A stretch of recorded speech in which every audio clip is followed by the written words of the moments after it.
ঢোল পেপাৰ মাতত ৰজনজনাই উঠিছে নগাঁৱৰ ঐতিহ্যমণ্ডিত উৰিয়াগাঁও খেলপথাৰ।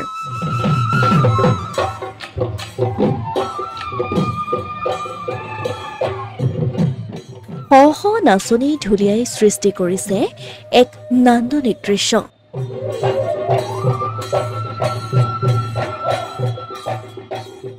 কেইবাগৰাকী বিশিষ্ট ব্যক্তিক এই অনুষ্ঠানতে প্ৰদান কৰা হৈছে বিশেষ বঁটা। ঢোল পেঁপা গগনা বিহুগীত হুঁচৰিয়ে পুলকিত কৰি তুলিছে ঐতিহ্যমণ্ডিত উৰিয়াগাঁৱৰ খেলপথাৰৰ বিহুতলী। গান্ধাৰৰ উদ্যোগত অনুষ্ঠিত সদৌ অসম মুকলি বিহু 2025ক লৈ চৌদিশে উখল মাখল পৰিৱেশ। জাক জাক বিহুৱা বিহুৱতীৰ নৃত্যই মোহিছে সকলোকে। 2 এপ্ৰিলৰ পৰা আৰম্ভ হোৱা প্ৰশিক্ষণৰ অন্তত শনিবাৰে দিনৰ 2 বজাৰ পৰা ঐতিহ্যমণ্ডিত উৰিয়াগাঁৱৰ খেলপথাৰত অনুষ্ঠিত হৈছে মুকলি বিহু।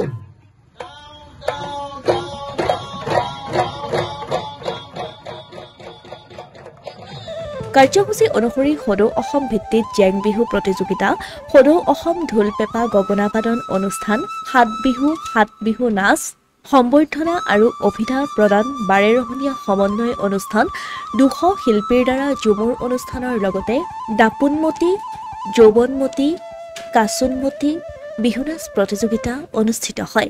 সামাজিক সাংস্কৃতিক অনুষ্ঠান 2006 চনতে জন্মপ্ৰাপ্ত হৈছিলে। জন্মলগ্নৰ পৰা বতৰৰ বিভিন্ন সময়ত বৰেণ্য শিল্পীসকলৰ নিজৰ প্ৰতিযোগিতা, বিভিন্ন গীতৰ কৰ্মশালাকে ধৰি সমান্তৰালভাৱে বহাগৰ বতৰত এলানি বিশেষ কৰ্মশালা আৰু লগতে মুকলি বিহু আয়োজন কৰি আহিছে। 7 দিন 7 বিহু নাচ শীৰ্ষক এটি বিভাজ শব্দৰে সংপৃক্ত। গতিকে সেই মৰ্মে এইবেলিও প্ৰতি বছৰৰ দৰে এইবেলিও উৰিয়াগাঁৱৰ ঐতিহ্যমণ্ডিত বাকৰিত 2 এপ্ৰিলৰ পৰা আজি 19 এপ্ৰিল পৰ্যন্ত আমি 2 এপ্ৰিলৰ পৰা 12 এপ্ৰিললৈ বিকাশৰ কৰ্মশালা ৰূপায়ণ কৰিলোঁ অসমৰ অভিজ্ঞ প্ৰশিক্ষকসকলৰ দ্বাৰা।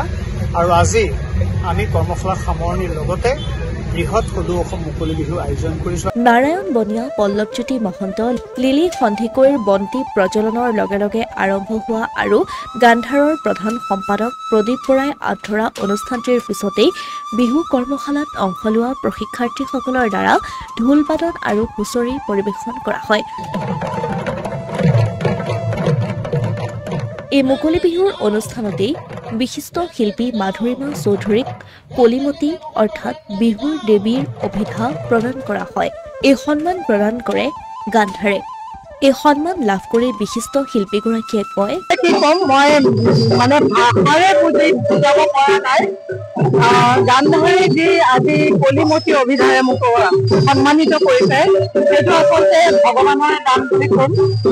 আৰু গান্ধাৰক সকলোৰে মই ধন্যবাদ জনাইছো। তেখেতসকলৰ ওচৰত মই চিৰকৃতজ্ঞ, চিৰ ঋণী হৈ থাকিম। আৰু আমি সকলোৱে জানো যে আমি বিহুৰ পথাৰখনত আমাৰ ধনকলীয়া কলিমতী বিহুৰ দেৱতা দেৱী বুলি কয়। আৰু সেইখিনি পাবলৈ মই যোগ্য হয় নহয় মই নাজানো, কিন্তু যিহেতু তেখেতসকলে ভাবিছে মই গ্ৰহণ কৰিছো আৰু মই ঈশ্বৰৰ আশীৰ্বাদ বুলি লৈছো।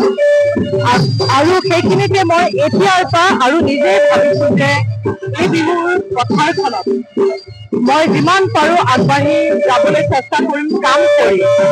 কাৰণ মোৰ এটাই উদ্দেশ্য যে আমাৰ যিখন পৰম্পৰাগত বিহু নাচ, মই বিশেষকৈ নাচৰ লগত যিহেতু জড়িত, পৰম্পৰাগত যিখন বিহু নাচ আছে সেই নাচখনক পৰম্পৰাগতভাৱে আগুৱাই নিবলৈ নতুন প্ৰজন্মক তাৰ শিক্ষা দি যাবলৈ মই চেষ্টা কৰি আছো। আৰু পৰৱৰ্তী মই চেষ্টা কৰি যাম, সদায় চেষ্টা কৰি যাম। উল্লেখ্য যে এই অনুষ্ঠানতে মৃণাল কুমাৰ বৰাক নটসিন্ধু অভিধা প্ৰদান কৰা হয়। অনুষ্ঠানত ঢোলৰ ওজা সোমনাথ বৰা বিশেষভাৱে উপস্থিত থাকি কাৰ্যসূচীত অংশগ্ৰহণ কৰে।